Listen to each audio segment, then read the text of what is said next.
Welcome to Novel Feelings, where two psychologists take a deep dive into your favorite books. I'm Priscilla. And I'm Elise. Today we have an interview with Emma Lord, where we'll be discussing her debut book, Anomaly. We have quite a lot to talk about with Emma, including topics like grief, trauma, and being a teenager during the apocalypse. Fun stuff. Before we get started, thank you to everyone who's provided feedback about our podcast and blog. We hope to have an announcement soon about what to expect in Book Club Season 4, because I think we're doing that. I think we can confidently say that we're doing it, but we'll let you know about what that's going to look like a little bit closer to the date.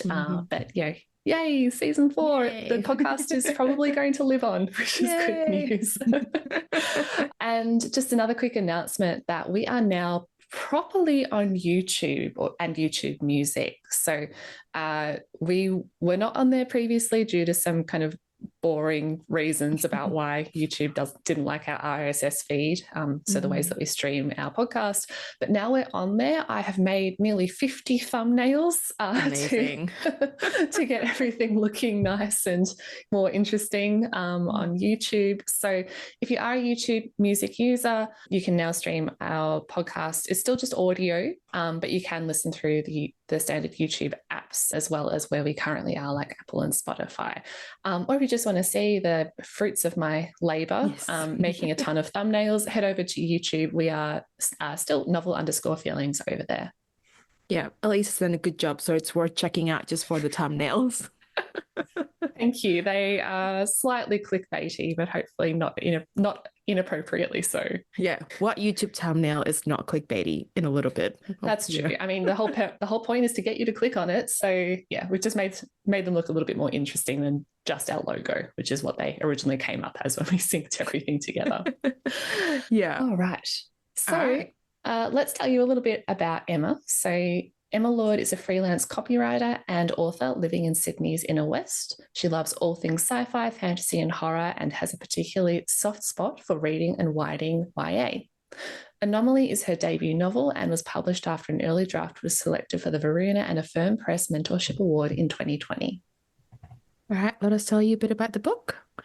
Piper Manning survived the apocalypse. Barely.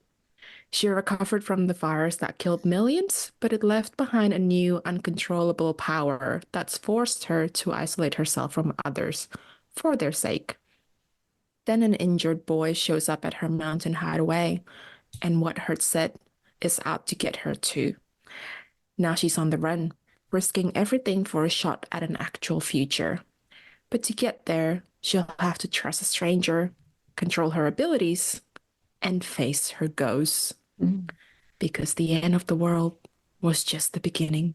That was very dramatic. Yeah. I was feeling like it today. Good performance. And of course, thank you to Affirm Press for linking us together. Just before we get started on our interview with Emma, we'll just note that we are streamlining our introductions a little bit. We got some really helpful feedback about that, so thank you to that anonymous person who sent that through. But we have moved our disclaimers and our content notes to our show notes, so please check them out if you in the future or for today's episode, if you do want to go into the detail about that sort of stuff. But other than that, let's get started. We will, of course, have our non-spoiler questions first. Welcome, Emma, and thank you so much for joining us for the podcast today. How are you? How's your weekend going so far? Good so far. Slightly shivery, but good. Yes, it is. We're recording towards the tail end of winter at the moment, and I know in Melbourne it is surprisingly warm for this time of year, but it has been very cold recently. Where are you located? So I'm in Sydney in the inner west, and it has been a pretty cold week. I'm looking forward to some warmer weather. Hopefully some sunshine coming up soon. Well, congratulations on the publication of your debut novel, Anomaly. Yeah, we understand that the idea for Anomaly was formed while you were experiencing postpartum mental health challenges. Can you tell us about the inception of the idea? Yeah, so after the birth of my daughter, I struggled with what I call the terrible trifecta, which was postnatal depression, anxiety, and insomnia. So the full package. And obviously it took a long time and a lot of work to get through all of that. But looking back, I think the insomnia was probably the most debilitating, and because it compounded everything else. And there was this cruel irony to it as well, because my daughter was finally sleeping through the night, but there were nights where I was still awake, staring at the ceiling until dawn. I've been through insomnia as well, and it's horrible, that feeling, when you know that you've been awake all night and then your alarm goes off or something like that. Just the worst. It's devastating, and there were nights that were really long and they were really lonely, and I think a lot of insomniacs could identify with this. You feel like you're the only person left awake. You feel like you're the only one there, and it's very lonely. And one common piece of advice you're given when you're experiencing insomnia is that you should try and think about anything other than the fact that you aren't sleeping. So I think I riffed off the feeling of isolation, and also I've also always loved post-apocalyptic stories, so maybe that had something to do with it. But I came up with this little game, or I guess you could call it a fantasy, but I hesitate to use the word fantasy because it's quite dark. And the game was, imagine if I did get up and everyone was gone. And I was the only person left. Where would I go? What would I do with my time? Would I go and park myself in a mansion, or would I move to the country and start growing food?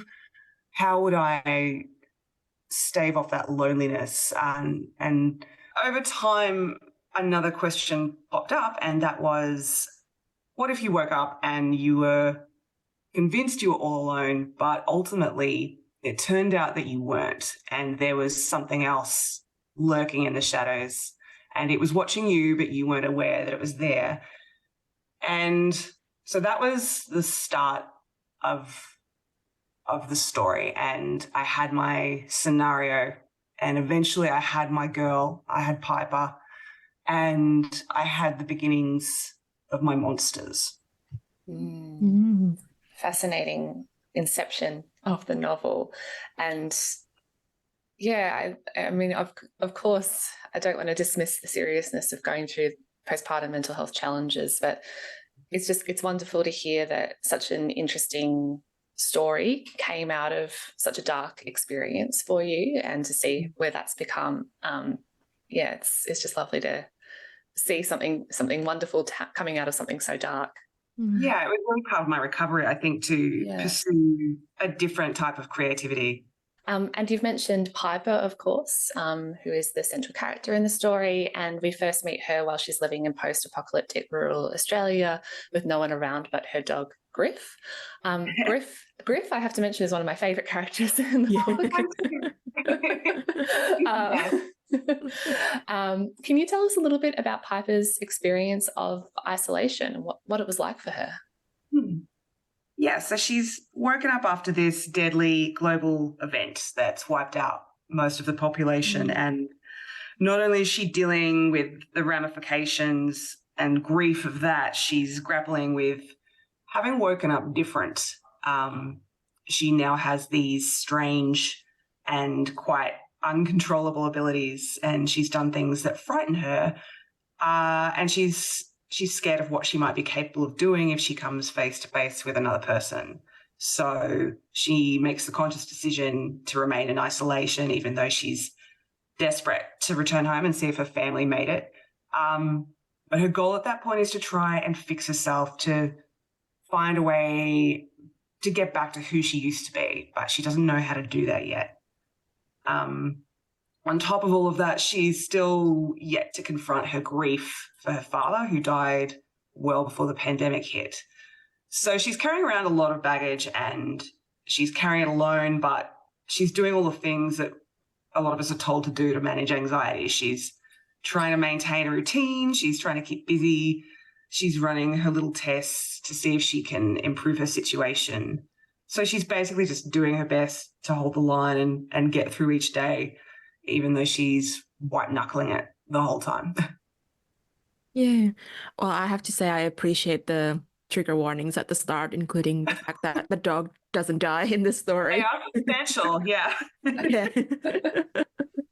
Well, initially Piper believes that she's all alone, but as the story progresses, we do meet a very lovable cast of main characters. Who was your favorite character to ride?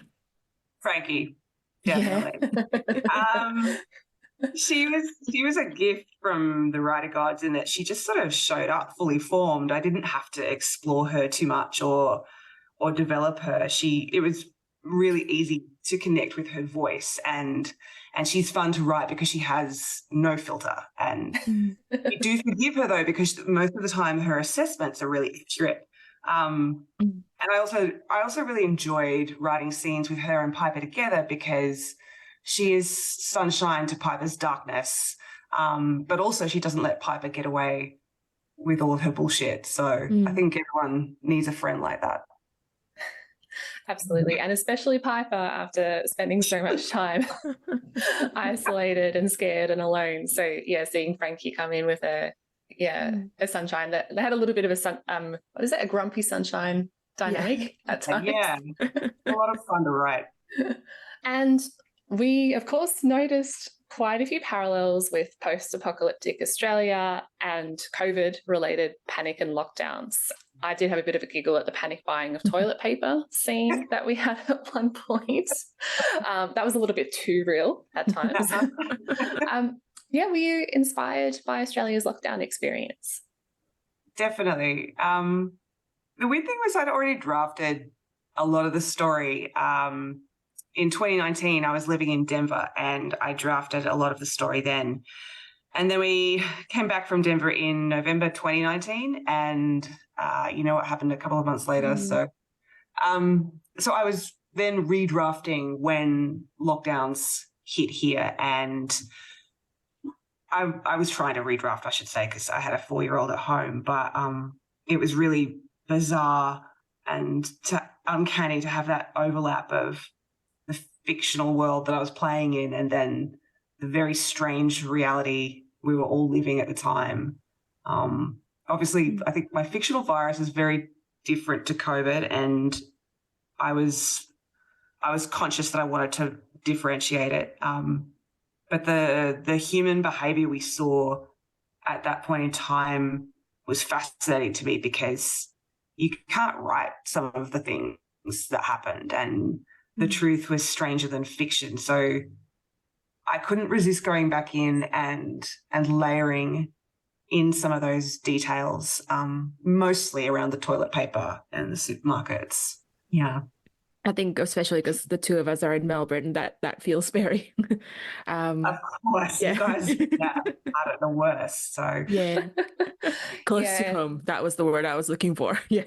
Very close to home. And particularly there's a supermarket scene quite early in the book where Piper and her aunt visit the supermarket trying to stock up on groceries, and we have the comment about the toilet paper, but also just that that uncomfortable, anxious feeling of being out in public. And the infection in Anomaly is, as you mentioned, quite different to COVID, but I remember that fear that I was experiencing whenever I'd be in public and someone was coughing or sniffling or was not wearing a mask properly, and just thinking, oh gosh, has that transferred already? Has the virus gotten its way to me? Is that the virus at all? I think that will be relatable for a lot of readers that were coping with lockdowns. Such a strange time. And I think I've only really just gotten past that sort of moment when you hear someone coughing and it stays with you. Yeah, I still feel like side-eyeing people sometimes when they cough on the trams. I'm like, why are you here? Indeed, which is probably a good thing. We all stay home when we're sick now. It's unfortunate that hasn't continued as much as perhaps we would like. In some industries, I think I've kind of gone back to pre-COVID, going to work when feeling sick. I'd like to think we're moving on from that slightly as a society, but maybe not as much as we would like. Anyway, back to the book. What do you hope young readers will take away from the novel?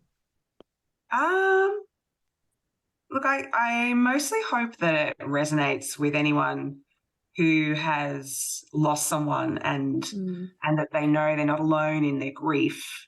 And hopefully they take comfort in the idea that when you lose someone you love, even though they're gone physically, they're never completely gone.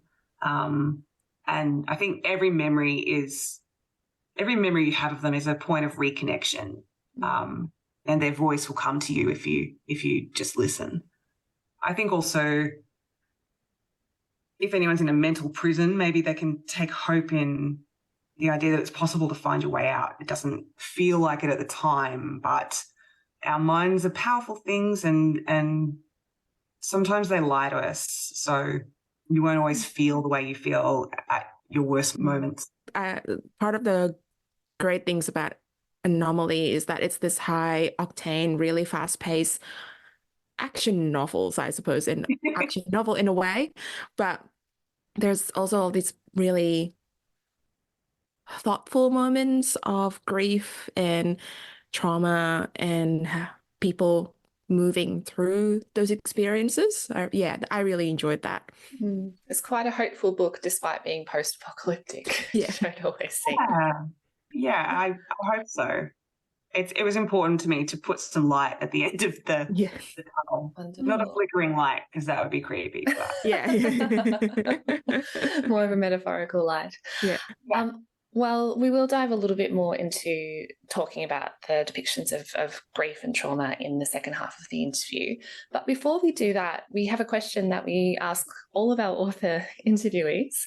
If you have any book or author recommendations that you'd like to share with our listeners. Yeah, so one is very much outside the genre that I write in, but I haven't shut up about it for years, and I doubt I'm the first person to recommend it. But it's Sorrow and Bliss by Meg Mason, which I read that book and I came away from it feeling so invigorated as a writer, largely because of the combination of her voice and the way she looks into mental illness with this dark humour. So it's a really inspiring novel. And the second one, which is closer to the genre I've written in, is When We Are Invisible by Claire Zorn. So The Sky's So Heavy, I was recommended that book by my editor, Meg, and I read that and loved it and then quickly jumped to When We Are Invisible. And it is post-apocalyptic Australia. But When We Are Invisible goes into some of the gender inequality and abuse of power and sort of looks at it through the perspective of society has collapsed. So I think regardless of whether you like post-apocalyptic novels or not, it's really worth a read. Thank you for those recommendations. I've heard of Claire Zorn before, but I haven't picked up any of her writing yet, so I might start with that one. Yeah, I'll start with The Sky So Heavy. Okay, cool. Great. Well, thank you for those recommendations, Emma. We'll, of course, post links to those in our show notes. I think it's time to move on to some spoilers because we really want to ask about the monsters in the book, a bit more about the characters' backstories, and maybe a little bit about what happens in Eden as well in the second half of the book. So if you haven't read Anomaly, please go and do so and come back to listen to the second half of this interview. This is where we thrive. We love this part of the interview. I love a good spoiler. Okay, so as the novel progresses, the audience fills in the gaps about what happened prior and learn that there's something supernatural going on, including the monstrous reapers, who are terrifying, by the way. Just say that. Yay. Perfect. Perfect. Feedback. So as you mentioned in your blog, the novel is about both inner demons and outer monsters. And when a reaper touches a character, they risk becoming a shell, that is, someone who's stuck reliving their traumatic memories. They struck me as being almost like a physical manifestation of PTSD or post-traumatic stress disorder. Can you tell us a little bit about how you came up with these monsters? Yeah, so when I first started writing, the reapers were your average, it's in the house and it's coming to kill you, monster under the bed, monster hiding in your cupboard. style monster, the kind of monster that you dread as a kid. But I realized pretty quickly I needed them to be more than that to drive the story. I needed them to be threatening on two fronts, so both physically and psychologically. And for me, having gone through all the postpartum stuff, I remember having days where I was convinced down to my bones that the way I felt at that point was how I would always feel. And it was like I was in this mental prison and there were just no doors. I couldn't see a way out and I couldn't see a way forward. And that was the most terrifying thing because it feels like you're staring down the barrel of feeling awful forever.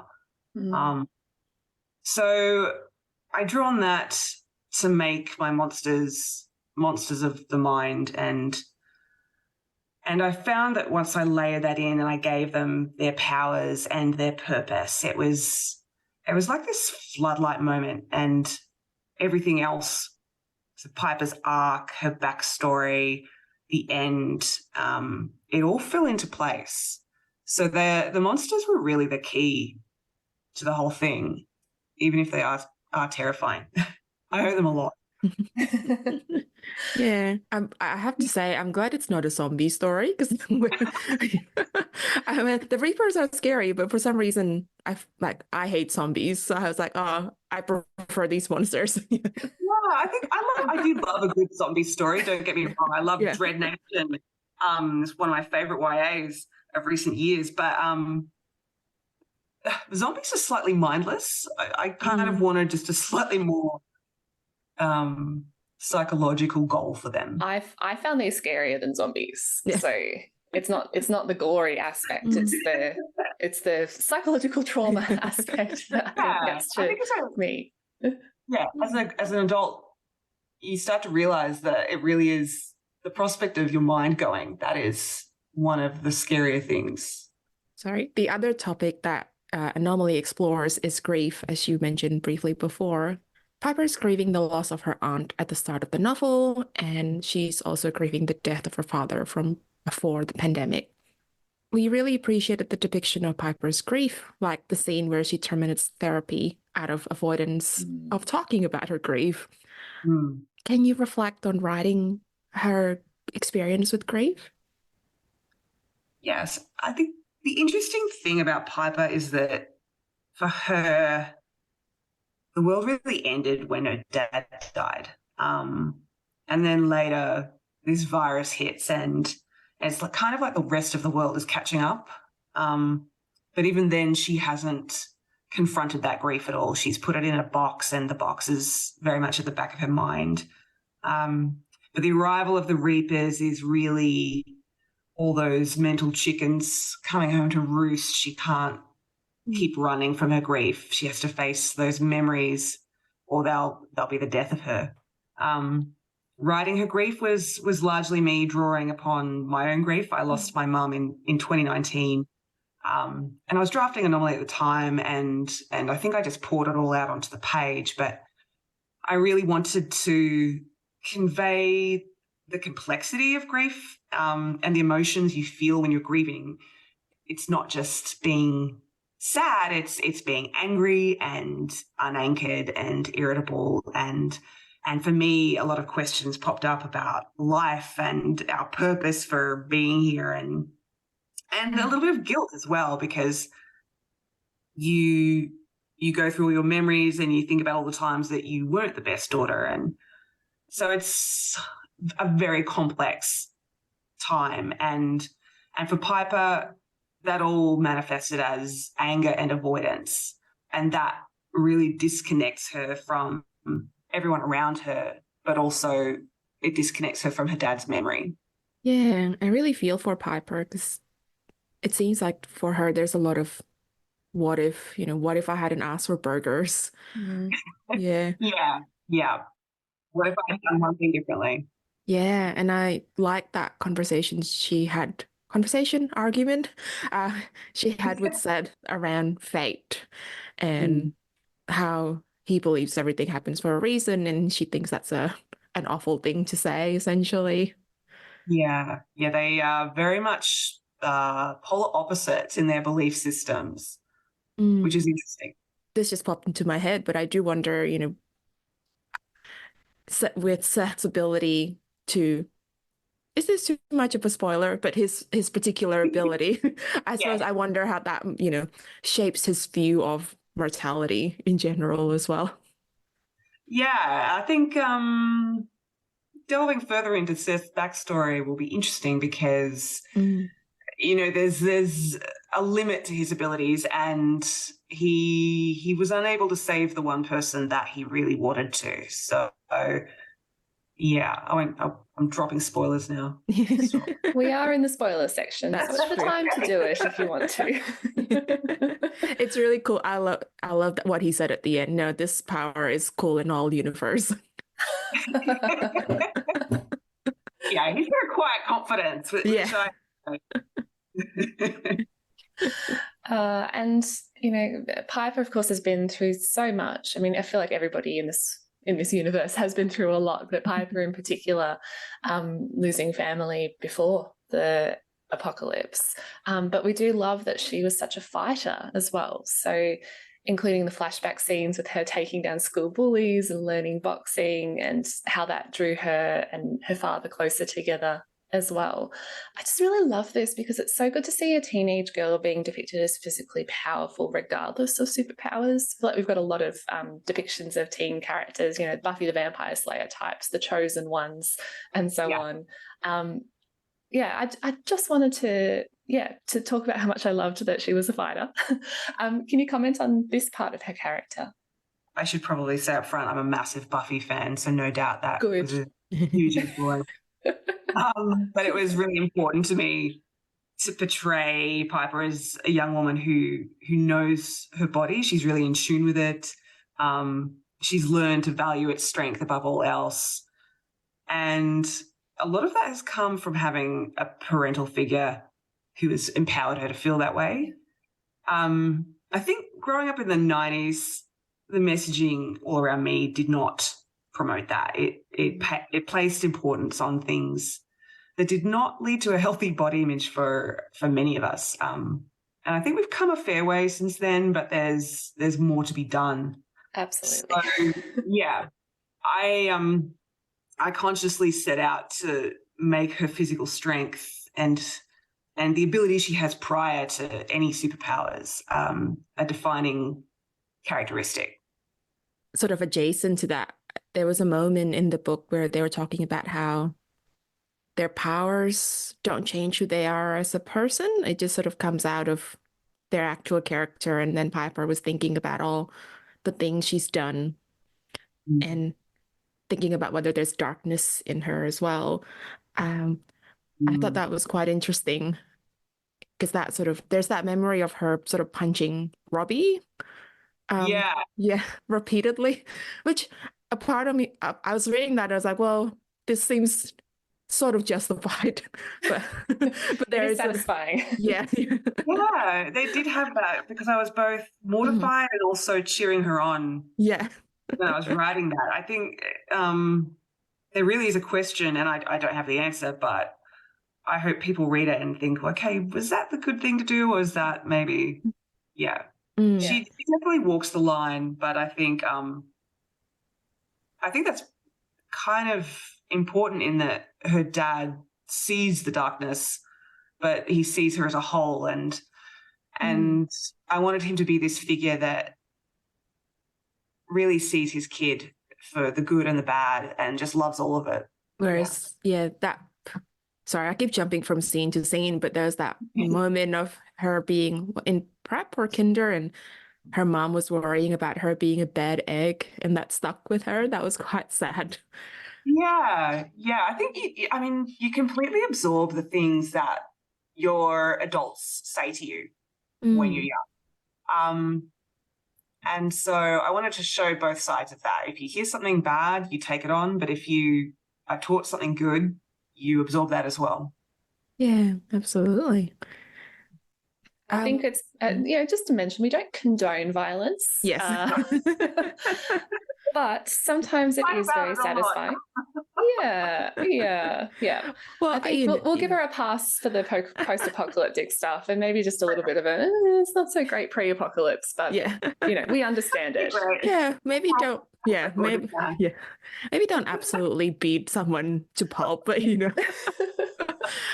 but also maybe she's not the only one at fault in that situation. Yeah, Exactly. You can resist. yeah. Well, the novel doesn't neatly wrap up at the end of the story. Will this be part of a series? There's no official news on that front yet. But I am certainly very keen to follow Piper's story, and clearly she has a lot more to do. I'd love to see if she can rise to her fate and what that might cost her. Yeah. I'm intrigued. Yes. Hopefully enough buzz and sale will be generated so we get more of Piper's story. Hopefully. Yeah. Fingers crossed.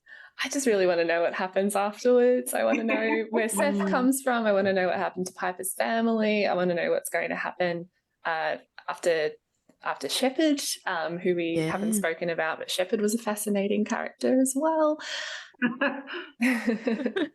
Well, it's funny that you name him Shepherd because I immediately thought of McSteamy. No, what's his name? McDreamy from Grey's Anatomy.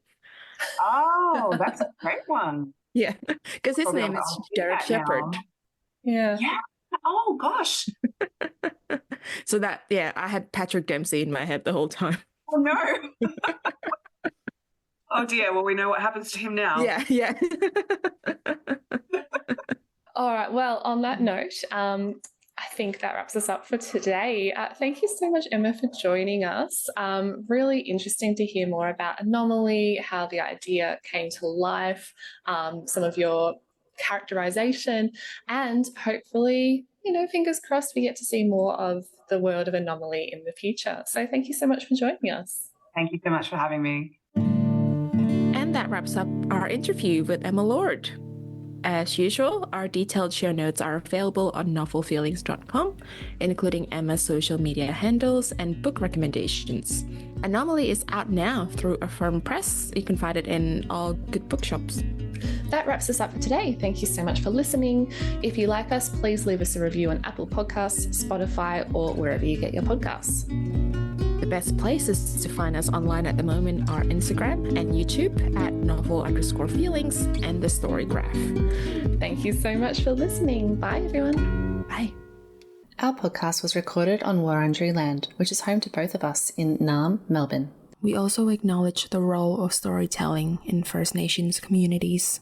Always was, always will be Aboriginal Land.